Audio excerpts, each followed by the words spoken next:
soy el que les ayuda a integrar toda la información, el que les ayuda a deducir todo lo que tienen que hacer para el examen. Entonces, hagan de cuenta que cada maestro pues se especializa en su área. Por ejemplo, hay temas en los que yo generalmente no me meto mucho en química, porque casi no es como mi especialidad.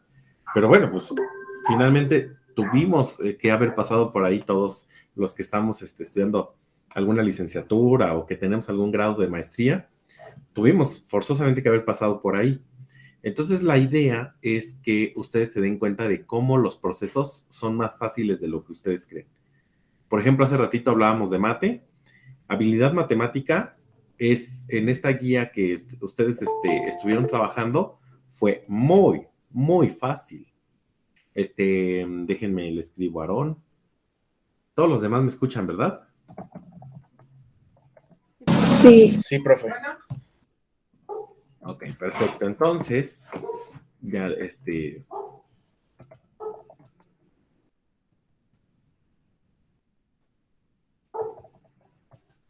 tu equipo, perfecto. Entonces, pues vamos a seguir para que ustedes vean cómo vamos a integrar esa información y cómo tiene que ser fácil. Ahorita me voy a dedicar a la parte de historia, geografía y formación cívica.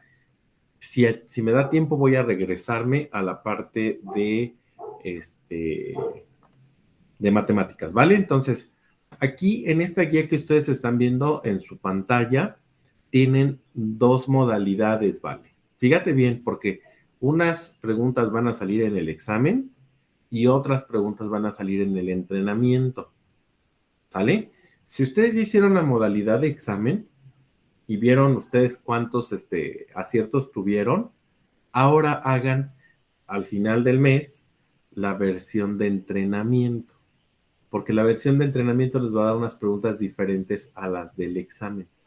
Y esto tiene como finalidad que ustedes tengan preguntas muy similares, pero que tengan una variedad en algún dato, en alguna parte de la redacción, para que ustedes puedan ir practicando para el examen de la Comisión Metropolitana. En concreto, esta guía que ustedes están viendo es el examen de Ceneval. Es decir, todos aquellos, perdón, todos aquellos que van a presentar examen del Politécnico van a tener un examen muy similar a este que estamos haciendo en este ejercicio. ¿Vale? Entonces, bueno, pues vamos al examen que fue lo que ustedes hicieron y vamos a la parte de historia. ¿Vale? Y la primera pregunta dice, el principio de no reelección aún vigente en el sistema político mexicano fue la proclama central del Plan D. Seguramente ustedes todavía no llegan aquí en la parte del programa de historia, pero supongo yo que en historia déjenme veo, ¿quién está?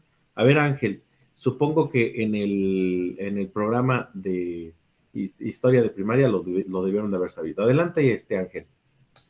Yo que sepa era el plan de San Luis, el plan que estableció eso. Y eso porque estaba checando ayer el examen y entre esas me salió la respuesta correcta. Perfecto. Entonces, fíjense bien, vayan tomando nota de estas ideas. Ahorita lo voy a poner aquí en una pantallita de Word para que ustedes lo puedan ir copiando. El plan de San Luis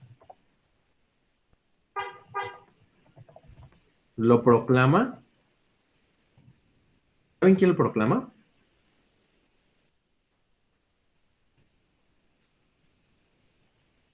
No sé, maestro. Yo le iba a decir San Luis, pero no creo que sea ese. No hay santos en la historia. Ah, bueno, sí, santos. ¿Francisco y Madero?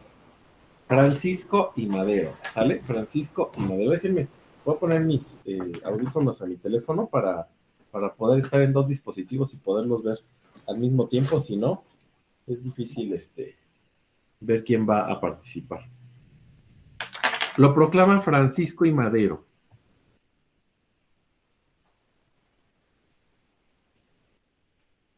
Julieta, ¿tú sabes por qué lo proclama Francisco y Madero?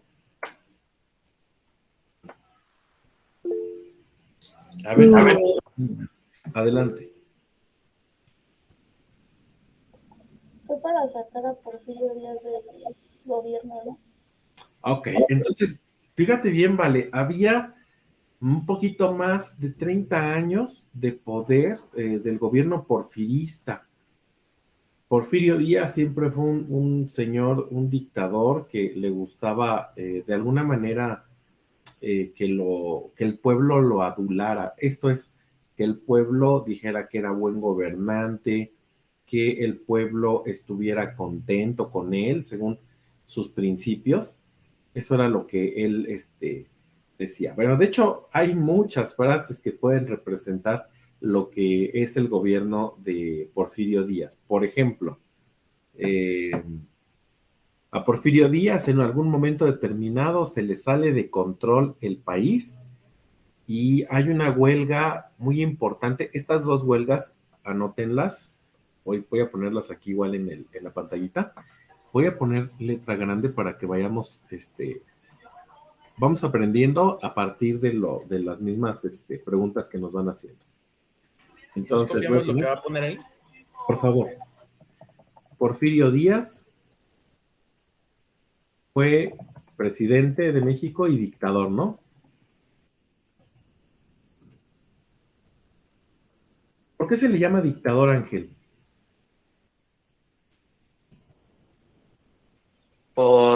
Yo que sepa, se le llamaba dictador a aquella persona como que dictaba algunos decretos para el gobierno, ¿no? Y yo que sepa, eso de la dictadura es como una serie de reglas. Ok, más o menos va por ahí, pero todavía hay algún elemento. Julieta, ¿cuál es el elemento que falta para que un gobierno sea dictadura? Que sea el presidente el que da como las reglas y las órdenes. Ok, ese es algo importante también, pero todavía no es el punto central. Vamos un poquito más para allá. Irene. Que establecía como sus propias reglas y duraba mucho tiempo en el poder. Ah, ok. Ya está la otra característica. Él dictaba las propias reglas, pero un dictador tiene una característica de que se quiere perpetuar en el poder. ¿Escucharon esa palabra? Perpetuar. Perpetuar es como que quiere permanecer en el poder. Un dictador, además de que es el personaje central que toma las decisiones en un país, de manera arbitraria, es decir, sin la ley de su lado, hace que las cosas sucedan como él quiere. Fíjense bien, ¿eh? Entonces, Porfirio Díaz fue presidente de México y dictador. El periodo de gobierno de Porfirio Díaz ronda los 30 años, ¿no? En el poder. Dos de las cosas que le sucedieron a Porfirio Díaz en el país. Los trabajadores se estaban poniendo en contra de las empresas. Y eso no le convenía al presidente porque si las empresas dejaban de producir, a México le dejaban de entrar recursos. Entonces hay dos empresas importantes, una de ellas minera, en Cananea. Esta está en Sonora. Era por exceso de trabajo, ¿no? Así es, por las largas jornadas de trabajo y la sobreexplotación les pagaban una miseria. Y Río Blanco, en Veracruz. A esas dos huelgas, porque fueron la huelga de Cananea y Río Blanco, se le llamó, bueno, se le llamó huelga de Cananea y Río Blanco. Hagan de cuenta que a Porfirio Díaz le avisan, señor presidente, se levantaron en armas en Cananea. Y Porfirio Díaz contesta de esta manera, y díganme si no era dictador, mátalos en caliente. Y, o sea, imagínate un presidente que dice, mátalos en caliente. Sí, ese era el dictador Porfirio Fue lo Díaz. que hicieron en el 78. Eso fue lo que en determinado momento hizo Díaz Ordaz en el 68, pero con una diferencia importante, Ángel. La diferencia es que en ese momento, Díaz Ordaz no tenía, no estaba perpetuado en el poder, ¿no? Sí tenía el poder central, pero Díaz Ordaz no estaba perpetuado en el poder. Y ojo con esto que acaba de mencionar Ángel, porque es otro de los eventos que van a ustedes a revisar en Comipems, que es el movimiento estudiantil de 1968. Bien, ¿se dan cuenta cómo era Porfirio Díaz entonces? Mátalos en caliente. Iban a ver al señor presidente y el señor presidente les decía, bueno, ¿qué quieres? ¿Pan o palo? No, señor presidente, pan, mejor pan. Ahí muere, ¿no? ¿Por qué? Porque los que estaban con el presidente eran muy bien tratados, pero todos los que no estaban con el presidente estaban en contra del presidente y eran maltratados. Bien, pues dentro de todos estos situaciones, Porfirio Díaz fue envejeciendo en el poder. Entonces, pues había situaciones que ya se salían del control del presidente Díaz.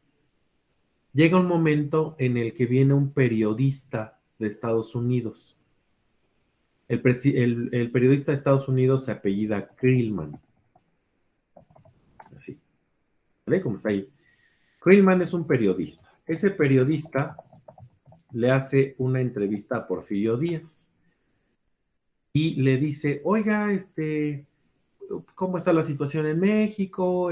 ¿Cómo van las elecciones? ¿Se va a postular? Y Porfirio Díaz le dice, no, creo que ya es momento de que alguien más tome el poder en el país. Y todo el mundo dice, ¿cómo?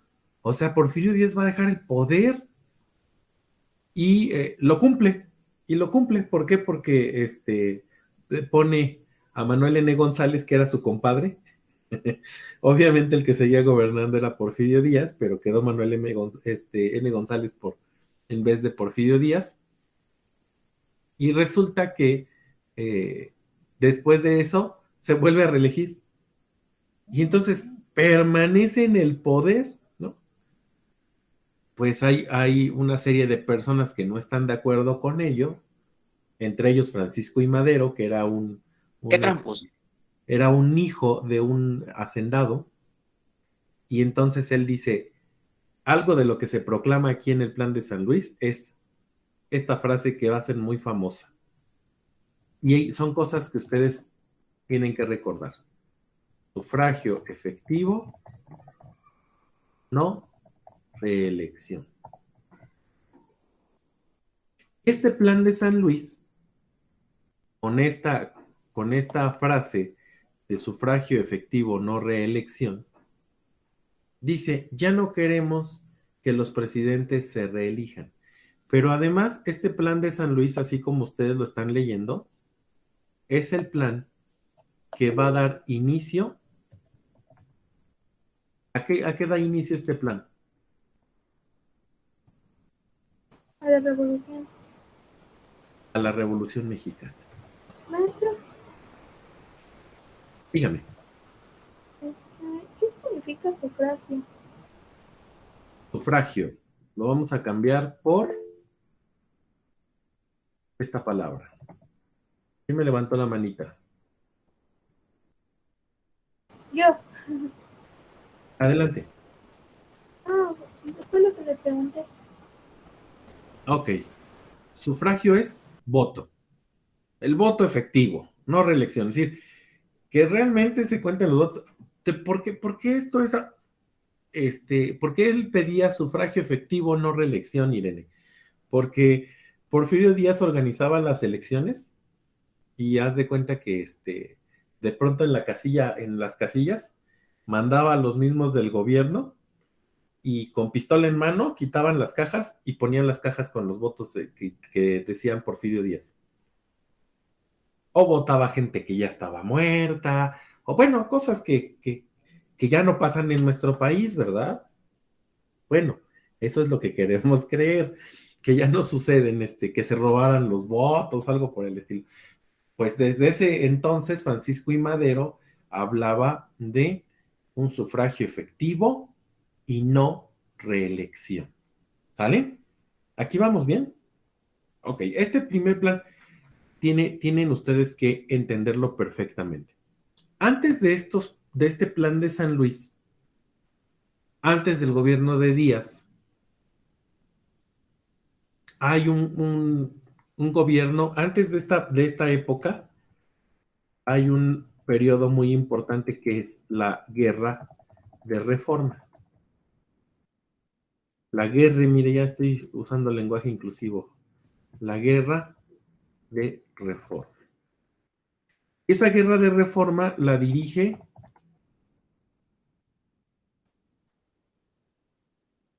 un personaje que ustedes seguramente conocen mucho porque les han hablado del pastorcito, buena onda, muy abnegado, Miguel Hidalgo. Benito Juárez. Porque antes de la guerra de reforma, Erika, antes de la guerra de reforma, está la independencia de México. Y de ahí vienen, supongo, las leyes de reforma, ¿no?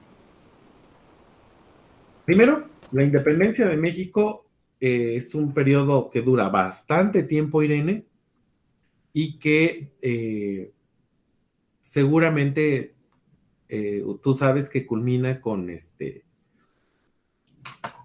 un imperio, ¿no? El primer imperio mexicano. A ver, vamos a ir como desglosando para que no tengan este problema. Ok, a ver, vamos a ver. Antes de la independencia de México, está la colonia. Primero la colonia. Primero la colonia.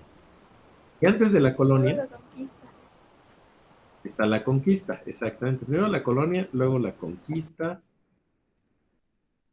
Y antes de la conquista están ¿Qué significa? las civilizaciones prehispánicas. Maestra, Sí. ¿no entraría el descubrimiento de América? Antes de las civilizaciones, bueno, antes de la conquista más bien, ¿no? Sí. Ahí entra el descubrimiento de América.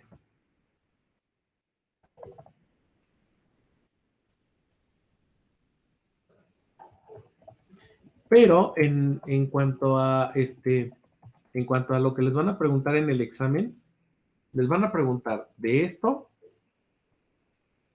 por ejemplo, civilizaciones prehispánicas. Los olmecas no se salvan.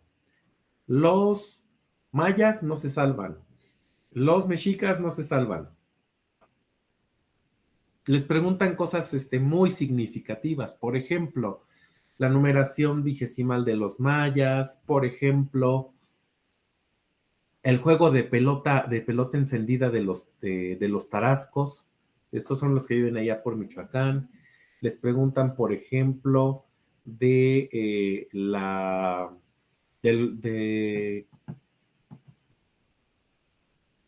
ay, perdón, dejen que me llegó un mensaje.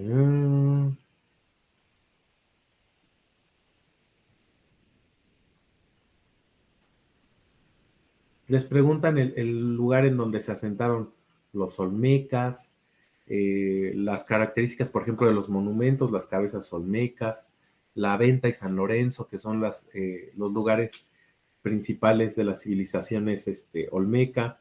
Les preguntan en dónde se establecieron los mexicas, en este caso, que es México Tenochtitlan. Les preguntan,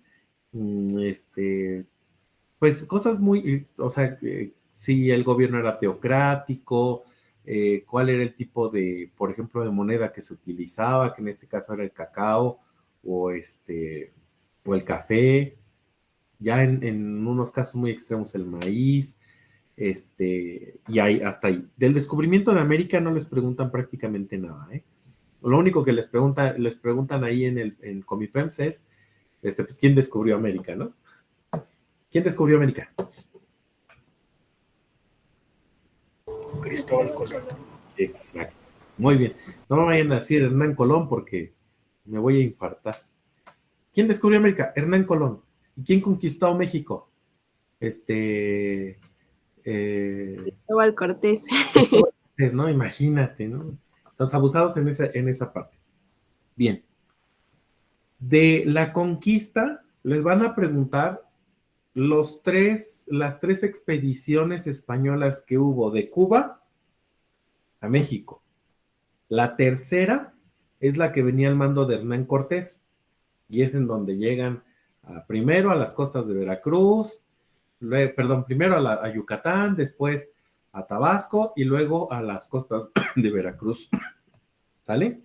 Luego, les van a preguntar a lo mejor la gran matanza que se hizo en el Templo Mayor, cómo murió Moctezuma, cómo murió Cuitláhuac, cómo murió Cuauhtémoc, que fueron los tres últimos tlatoanis mexicas. Les van a preguntar en la parte de la colonia, cómo era cómo se vestía la gente, cuál era la moda, etcétera, etcétera, ¿no?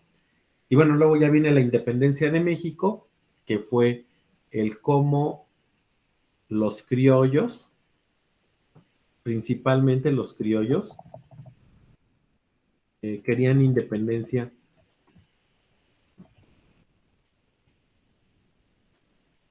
y poder acceder a los puestos que los peninsulares ostentaban en la Nueva España.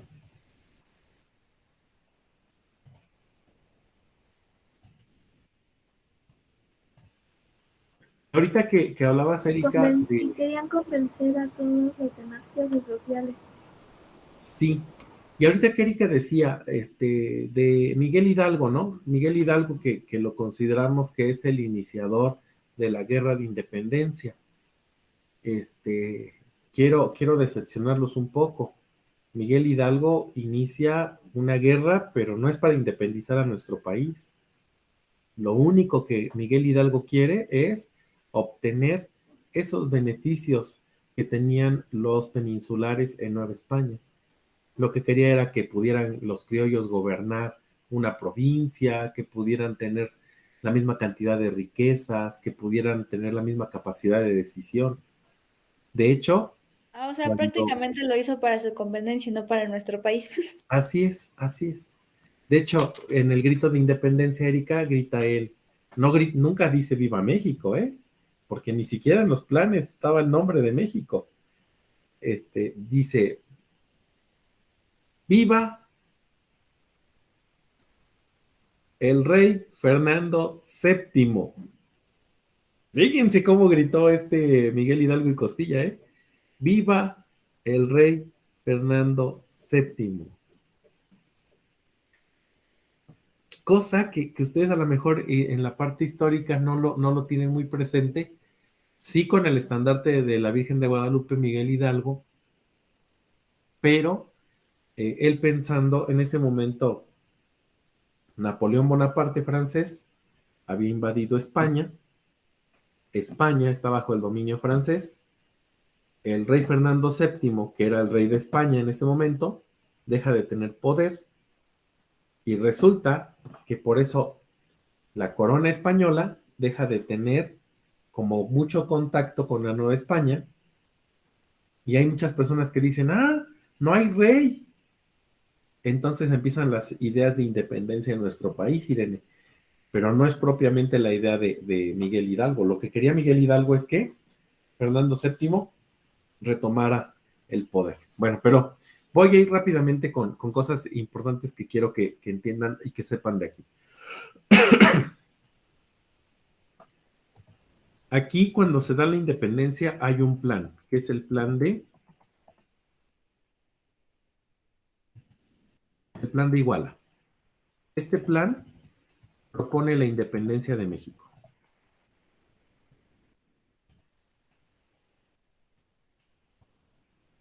Vayan copiando, por favor.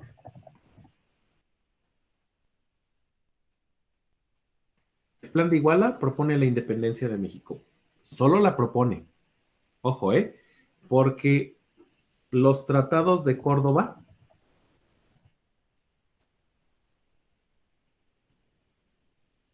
es el documento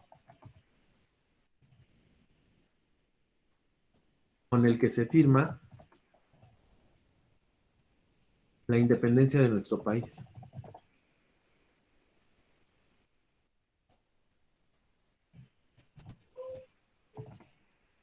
¿Quién propone este plan de Iguala? Agustín de Iturbide y Vicente Guerrero.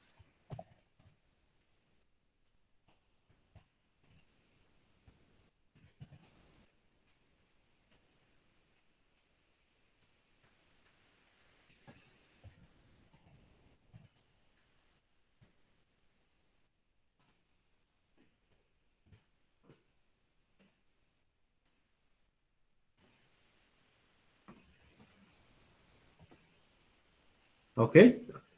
Entonces, hay un plan de Iguala que propone la independencia de nuestro país. Lo proclama Agustín de Iturbide y Vicente Guerrero. Sin embargo, los tratados de Córdoba ya son el documento formal con el que se firma la independencia de nuestro país. Se firma la independencia de nuestro país y resulta que no nos convertimos en una república, sino no nos convertimos en un gobierno con presidente, sino nos convertimos en un gobierno que tiene un emperador. ¿Y quién es el primer emperador? Agustín de Iturbide. Agustín de Iturbide. Entonces, el primer emperador se llama, quiero poner, primer emperador, Agustín de Iturbide.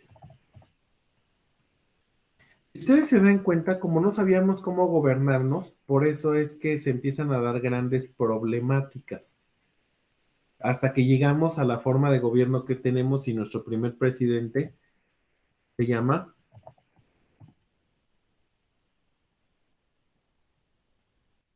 Guadalupe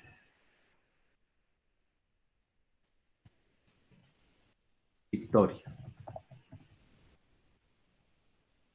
¿Vale?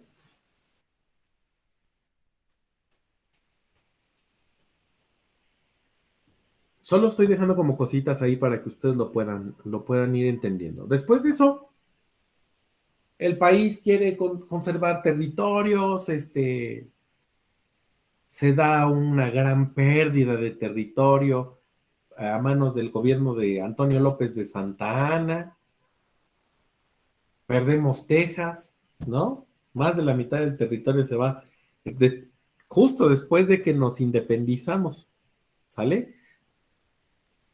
Ese periodo fue un periodo de la historia pues con muchas pérdidas en todos los aspectos de vidas humanas, de territorio, de economía, ¿no? Entonces, eso sucedió bajo el mando de Antonio López de Santa Anna. Y se dan dos tratados importantes. Es el tratado de Velasco, con los que se reconoce la independencia de Texas.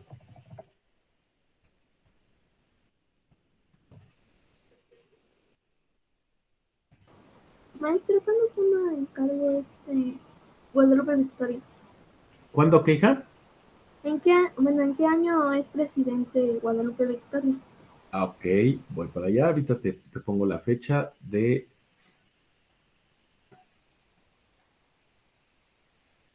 en el que él es presidente.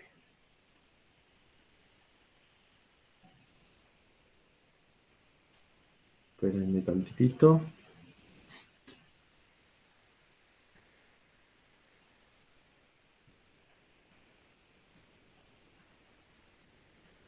Es 1824-1829.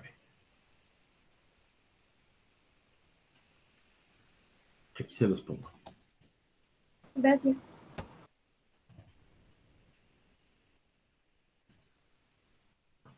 Me pasé hasta abajo.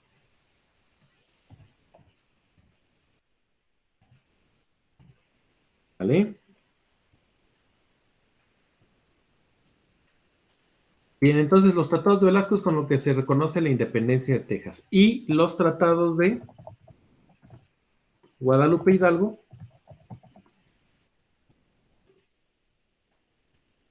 con los que se pierde más de la mitad de nuestro territorio. ¿Ok?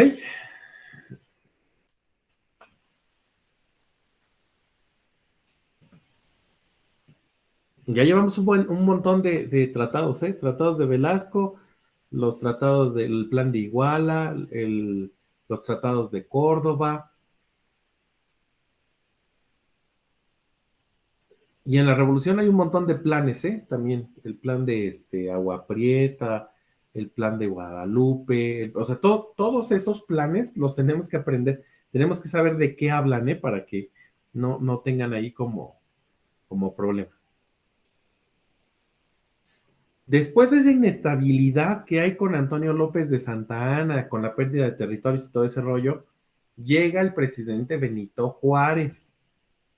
Y Benito Juárez quiere quitarle el poder a la iglesia para poder establecer una fuerza de Estado que pueda regular, por ejemplo, los panteones, por ejemplo, el asunto de los matrimonios, y que el Estado realmente sea quien tenga el control sobre esos elementos, ¿sale?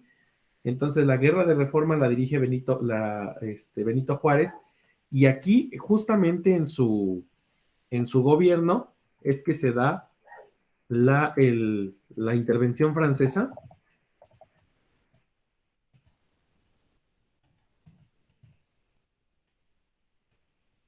Intervención francesa y lo que vamos a llamar Segundo Imperio Mexicano.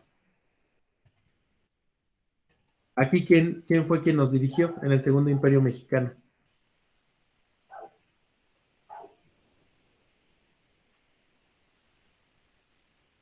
Maximiliano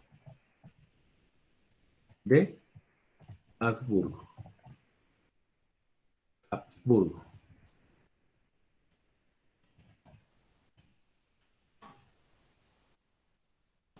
¿Cuánto tiempo estuvo? Maximiliano de Habsburgo, 4 años me parece que fueron los que estuvo.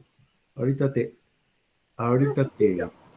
sí fue poquito, pero en ese tiempo, Benito Juárez tuvo que estar, pues, como prófugo por todo el país.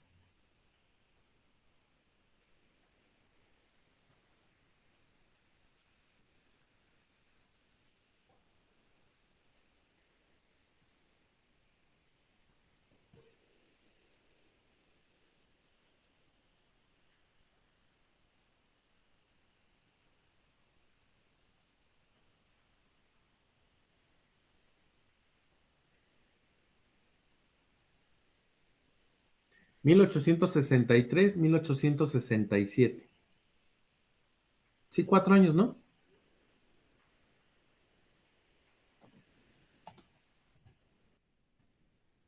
Gracias.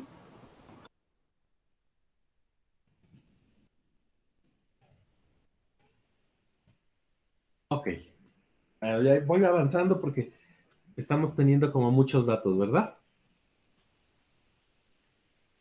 Antes, fíjense un poquito antes de la guerra de reforma, también me faltó la guerra de los pasteles, que fue la primera intervención francesa. Ok, bueno, entonces voy avanzando para acá. Después de que eh, Benito Juárez es proclamado presidente, que hace las leyes de reforma y todo ese rollo, muere. Pues, de hecho, yo les he platicado que muere envenenado. Si no, hubiera sido otro dictador, ¿eh? De hecho, ya llevaba muchos años en el poder Benito Juárez. Por cierto, Julieta, ¿sabes cuánto medía el presidente Benito Juárez? Ni me lo van a creer, 1.29. ¿Cuánto mides tú? 1,59, creo. Medía mucho menos que tú, una cosita Estaba así. bien chaparrito. Y tanto Benito Juárez como Porfirio Díaz, los dos son oaxaqueños. Imagínense, morenitos, prietos, feos, ¿no? Lo que pasa es que aquí en nuestro país les ha gustado mucho hacer las biografías bonitas. Pues que los pintan muy guapos y todo. Hasta Andrés Manuel se ve muy guapo ahí en su fotografía presidencial. Bueno, y a los que les gustaba Peña Nieto, imagínense, ¿no? Ya me imaginará. Bueno, pues entonces, ¿hasta aquí vamos bien? Yo que me siento chaparra, maestro. ¿Quién está chaparro? Yo me siento, Irene, me siento chaparra. ¿Cuánto mides? 1,54. Medías más que el presidente Benito Juárez. Y tanto poder que tuvo ese hombre, ¿eh? Ok. Viene Porfirio, Benito Juárez, hace la guerra de reforma, acomoda más o menos las cosas en el país, y después, de hecho, Porfirio Díaz es uno de los generales de Benito Juárez.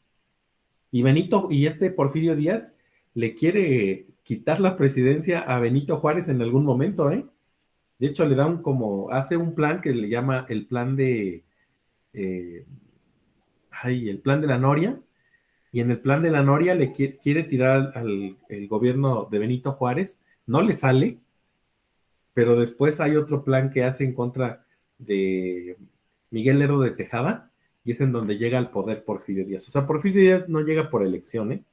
Porfirio Díaz llega, digamos, por medio de las armas al poder. O sea, ya se imaginarán qué tipo de presidentes teníamos en ese momento, ¿no? Y eso que no estoy hablando todavía de los revolucionarios, acá estamos hablando de Venustiano Carranza, de Álvaro Obregón, no estamos hablando todavía de esa época donde fue todavía más sangriento el asunto. Casi casi había presidentes cada 2 días, ¿no? ¿Por qué? Porque los mataban. O sea, por ejemplo, a Álvaro Obregón subió a la presidencia, el periodo era de 4 años, duró 2, me parece.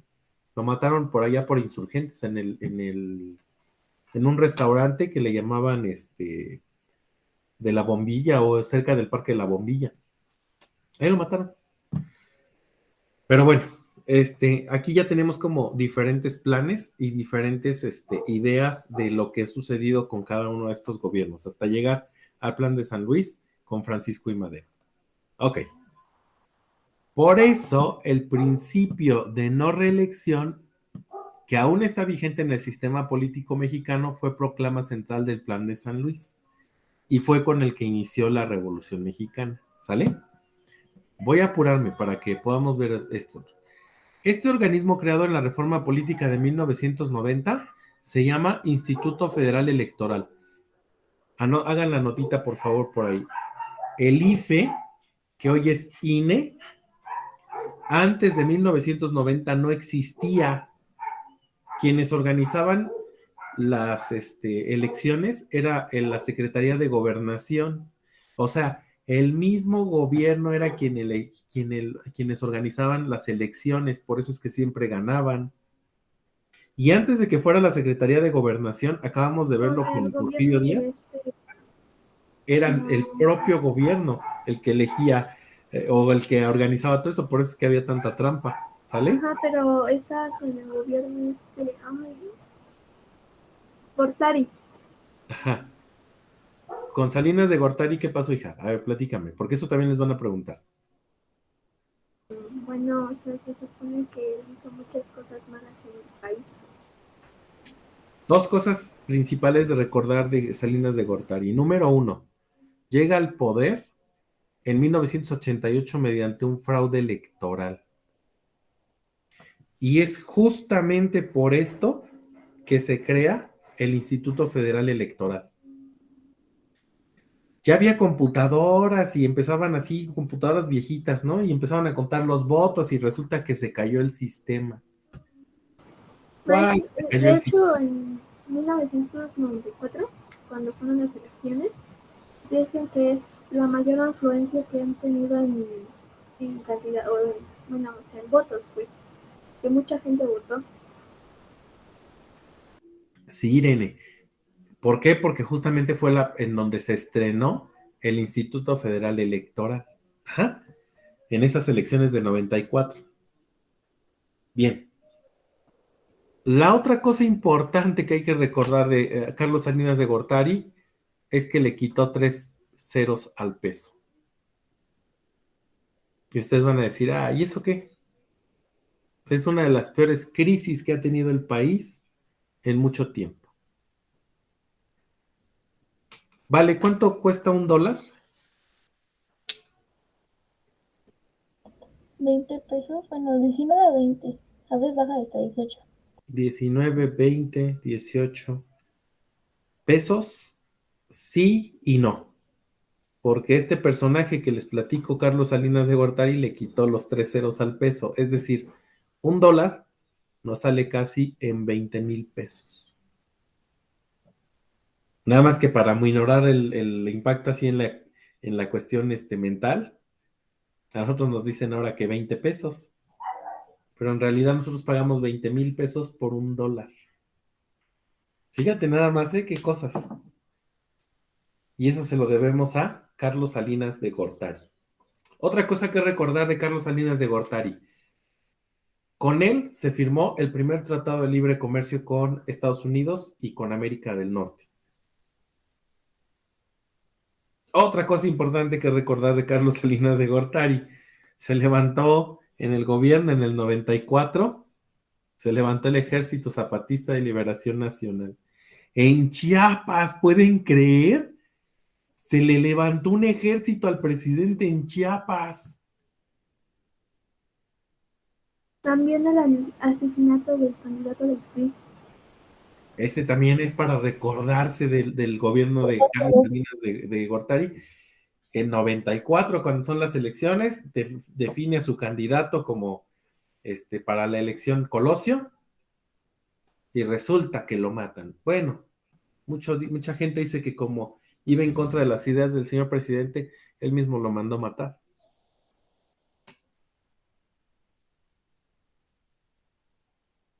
Y esto que les platicaba del Ejército Zapatista de Liberación Nacional no fue cosa pequeña, ¿eh?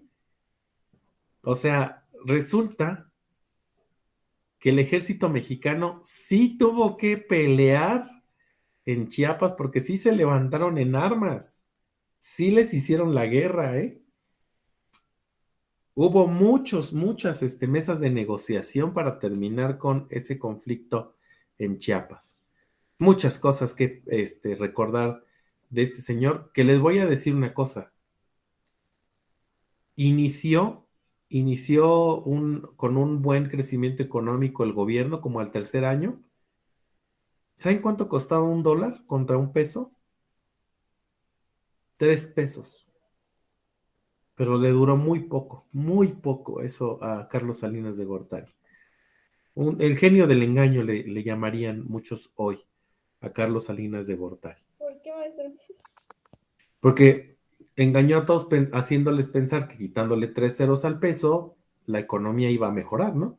Y al principio así fue, pero después se vino una gran devaluación, Erika. Eso de devaluación es que la moneda mexicana En el perdió. 94. Exactamente, en 1994. La crisis de 1994. ¿Vieron cómo con cada pregunta salen un montón de cosas? Por eso luego no me gusta irme uno por uno. Ok. ¿Cuál es el motivo por el que ocurrió la crisis política de septiembre de 1808 en la Ciudad de México ante la ausencia del rey de España? Ese ya se los platiqué entre líneas ahorita que estábamos platicando las fechas. ¿Cuál es el motivo por el que ocurrió la crisis política de septiembre de 1808 en la Ciudad de México? La intervención de Napoleón en España. Muy bien. Sí, se generó una crisis política, ¿no? Pues ya no hay rey en España, ¿quién va a gobernar? Muy bien. Voy con esta otra. El resultado de la apertura de nuevas rutas de comercio en Europa fue el dominio de nuevos territorios en el mundo. ¿Qué reino se convirtió en una potencia de mayor presencia colonial en el siglo XVI? Este está muy fácil.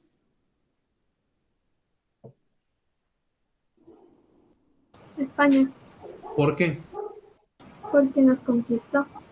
conquistó casi todo el continente americano. ¿Cómo no se iba a convertir en la de mayor presencia en el mundo? Pero siempre lo he pensado y siempre lo he dicho. España nunca logró consolidarse como gran potencia europea. Para muestra basta un botón. Casi todo el oro que sacó de aquí, de nuestro país, de nuestro México, lo llevaban a España y lo perdían en el mar con los piratas ingleses. Díganme, ¿hoy España es una potencia mundial? ¿Económica? ¿Científica? ¿Tecnológica? No, señores, no. Las grandes potencias económicas siempre han sido Inglaterra. Rusia, ¿Quién? la antigua Unión Soviética, hoy conocida como Rusia. Rusia. Anteriormente, antes que Rusia, el imperio austrohúngaro. Hoy el gran imperio del mundo, Estados Unidos, ¿verdad? Hoy los chinos, qué bárbaros, están durísimos, ¿verdad? Pero España no. España nunca fue potencia en ese sentido. Esta ya la tienen. Adelante. ¿Quién me levantó? Mariana, adelante. Yo tengo una duda. ¿Por qué China es una gran potencia si como que ahorita hay mucha población en China, entonces hay no tanta paga en el trabajo? Entonces, ¿por qué es una gran potencia? Ojo, Mariana. Tú acabas de hacer algo acabas de observar algo muy cierto. Es una gran potencia porque tiene mucha mano de obra, es muy barata, se les paga muy poquito y entonces tienen grandes ganancias. ¿Quién es, Mariana? Más el gobierno. El gobierno, los empresarios, los que tienen grandes puestos, no la población en general. El Producto Interno Bruto de China hoy, hace algunos años antes de la pandemia, estaba creciendo el 13%. ¿Saben cuánto creció la economía mexicana antes de la pandemia? 3%. Antes de la pandemia crecíamos al 3%. En el primer trimestre del gobierno de Vicente Fox, menos 2%, pobrecito Fox. En los gobiernos de Felipe Calderón, hasta el 4% de Producto Interno Bruto. ¿Sale? Entonces, por eso, Mariana, es que China hoy es una gran potencia económica, ojo, económica.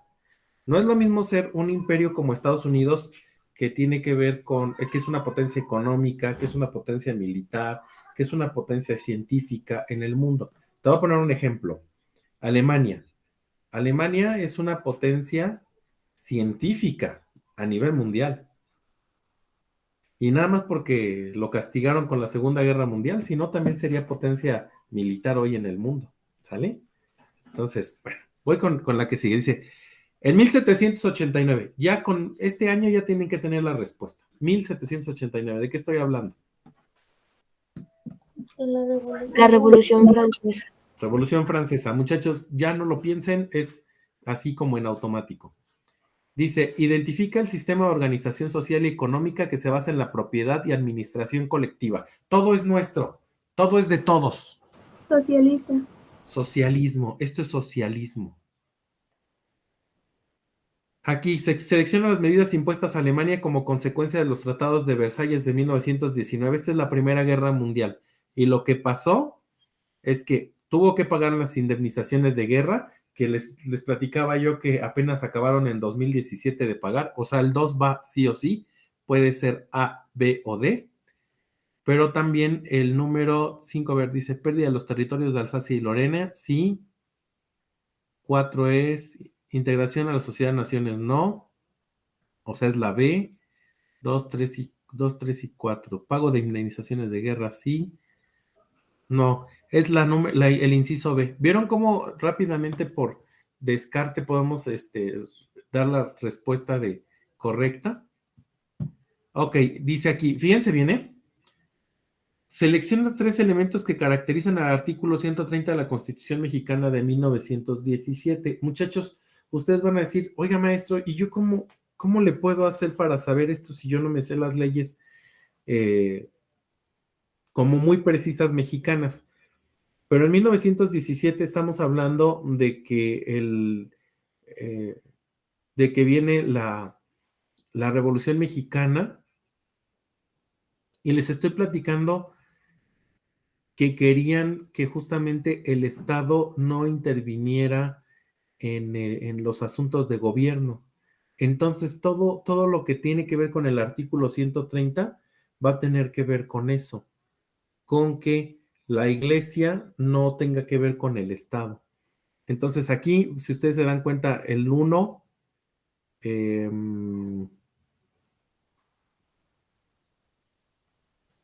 el 4, el 1 y el 4,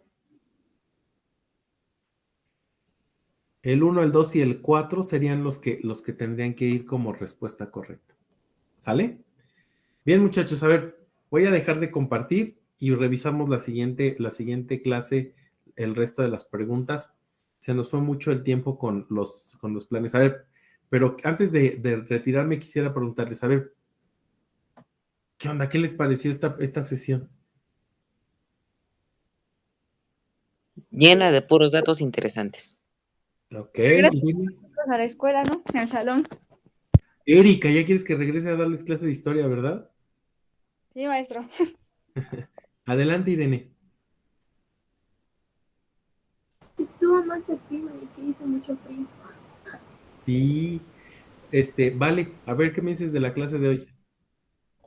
Estuvo muy interesante. Bueno, le entendí muy fácilmente a todo y estuvo también muy llena de mucha información. Disculpen que salte de un dato a otro, pero como no, Erika, como en la escuela tengo como tiempo para ver módulo 1, 2, 3, 4, allá sí voy como desglosando toda la información. Pero aquí como tenemos que ir muy rápido, tengo que combinar datos de todos lados. Muchachos, descansen, ya no quiero quitarles este tiempo. Sé que ha sido una jornada muy, muy pesada, pero nos vemos el próximo sábado. Cuídense mucho. Les agradezco mucho que estén aquí conmigo, ¿sale? Hasta luego. Hasta luego, profe. Hasta luego, profe. Nos vemos, Logan. Hasta luego.